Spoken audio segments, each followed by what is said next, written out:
De ce? De nu. E bine, bine, lasă-o.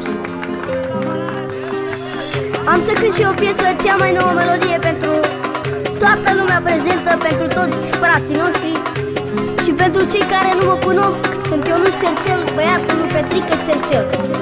Ușor, doar eu și chitara pe spate. Iau. Da dum la dum la da, da dum la da, da dum la da, ma de România. Da dum la da, da dum la da, da dum la da, ma de România.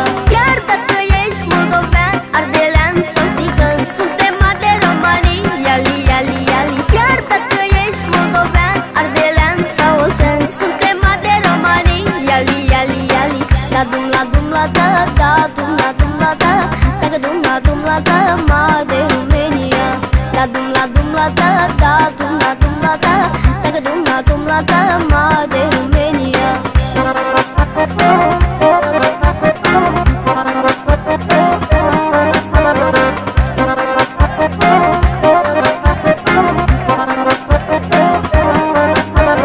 Nu contează cine ești sau ce limbă vorbești, asta e țara ta, România.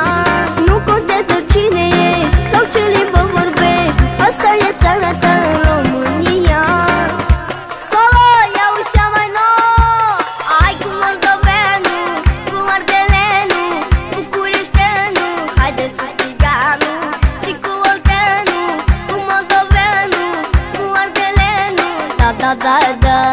Chiar dacă ești moldovean, ardelean sau țigan, suntem de romanii, iali, iali, iali. Chiar dacă ești moldovean, ardelean sau oltean, suntem de romanii, iali, iali, iali. Da dum la da, da dum la da, da dum la da, ma de România.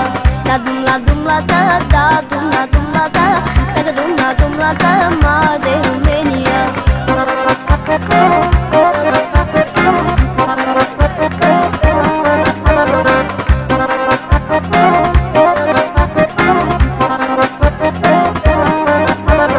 Nu contează unde stai sau ce dialect ai, distrează-te și bea că-i țara ta. Nu contează unde stai sau ce dialect ai, distrează-te și bea că-i țara ta. Chiar dacă ești moldovean, ardelean sau țigan, suntem de romanii, iali, iali, iali. Chiar dacă ești moldovean, ardelean sau oltean, suntem de romanii, iali, iali, iali. Da dum la da, da dum la da, da dum la da, ma de România. Da dum la da, da dum la da, da dum la da, ma